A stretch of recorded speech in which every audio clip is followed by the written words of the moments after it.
I'm happy I read it because I was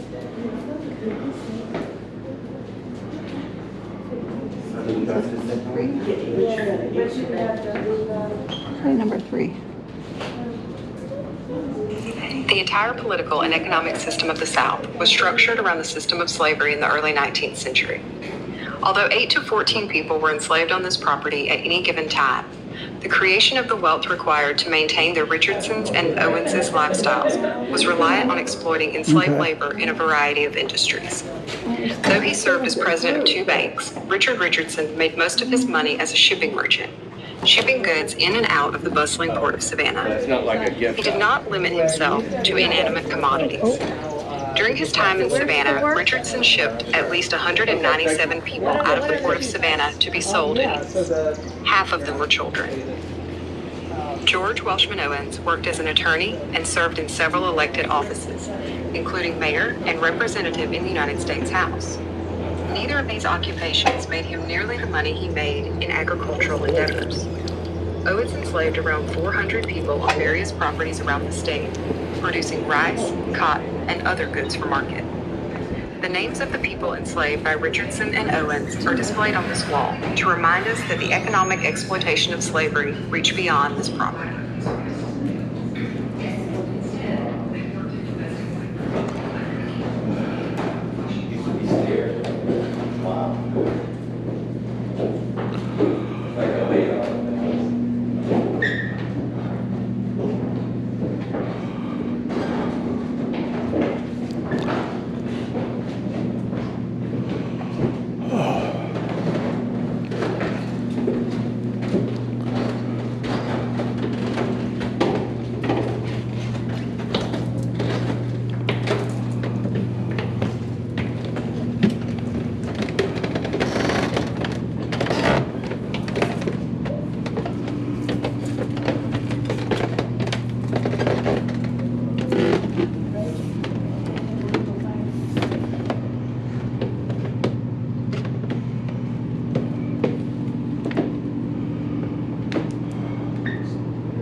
Wow. Okay. Oh, the privy is next. One of the more important areas for me, that's for sure.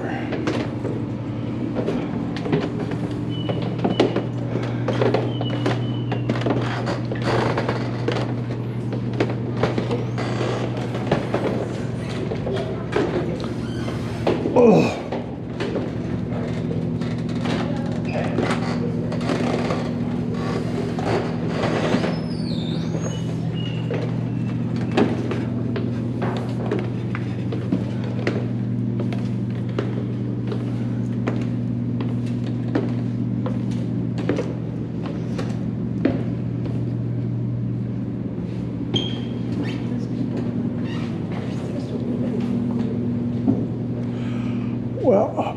rest of them aren't waiting. So, but I suppose it's a situation they've encountered many times in the past. Okay.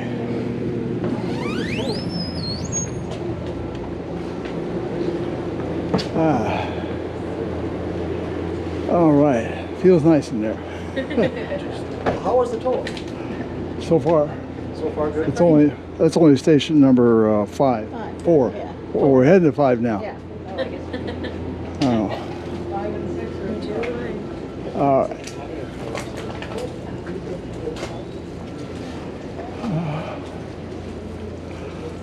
There's the rest of our tour, peoples. Oh, nice.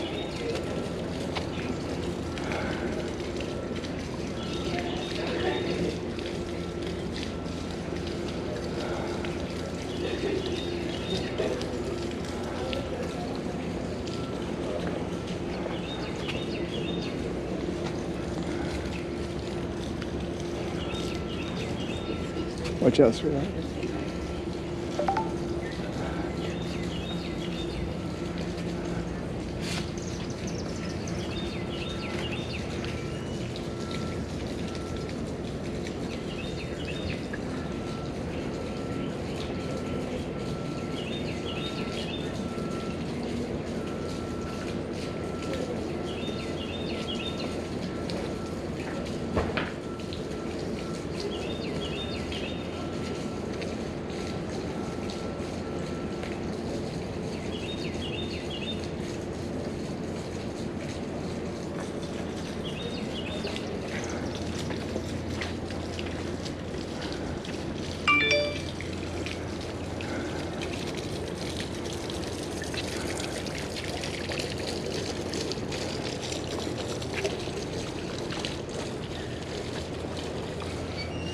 Okay.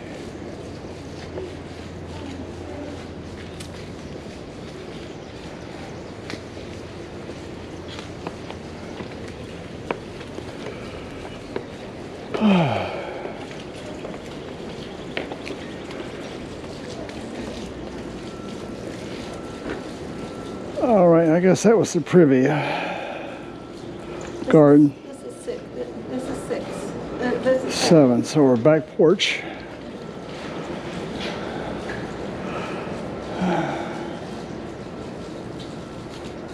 This house was designed to make a statement. Richard Richardson hired his relative William Jay to design an impressive showplace.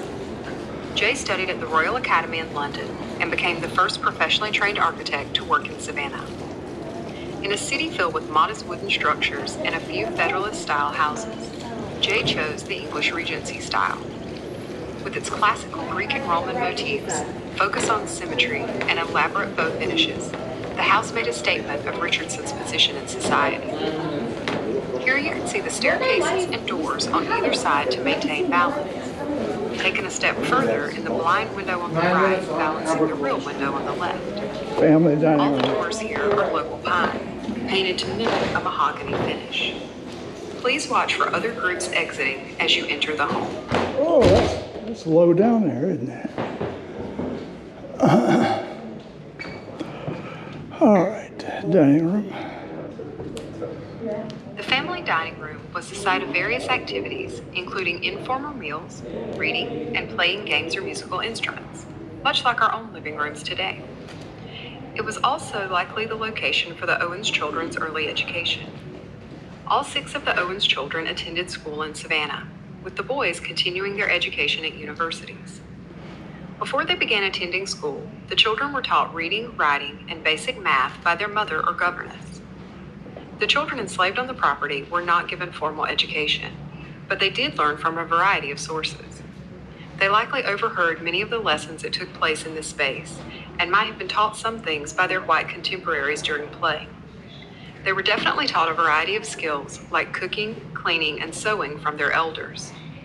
Savannah was also home to a number of secret schools that taught free and enslaved people of color to read and write. Many of these schools were taught by free black women. Yeah, we know the story.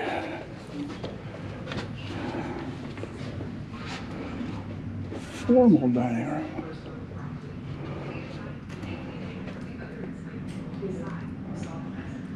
The formal dining room was the site of frequent entertaining. As a wealthy politician, George Owens socialized with locally, regionally, and nationally prominent men and women. Many of them dined in this room, including President Polk. After dinner, as the ladies retired to a Is that a separate room, butler's the pantry men or is remained that in just this a space to pantry? enjoy drinks and cigars. Much of the conversation in this space likely revolved around politics and current events. Peter, the Owens enslaved butler, organized and led the service in this room. He and his assistants likely overheard conversations not intended for their ears. Conversations Peter could then share with his companions in the basement and slave quarters. As educated leaders of the community, enslavers often believed they held information and understanding denied to the people they enslaved. But it is likely that as an inhabitant of both the upstairs and downstairs, Peter was the true arbiter of knowledge.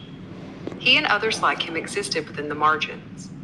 As the highest ranking enslaved person on the property, Peter might have been alienated from the other enslaved people on the site who saw him as a collaborator or enforcer.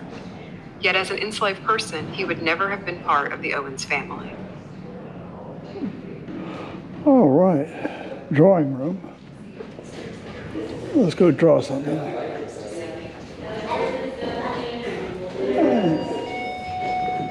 On that picture, sorry. Don't apologize to us, just get past the guard.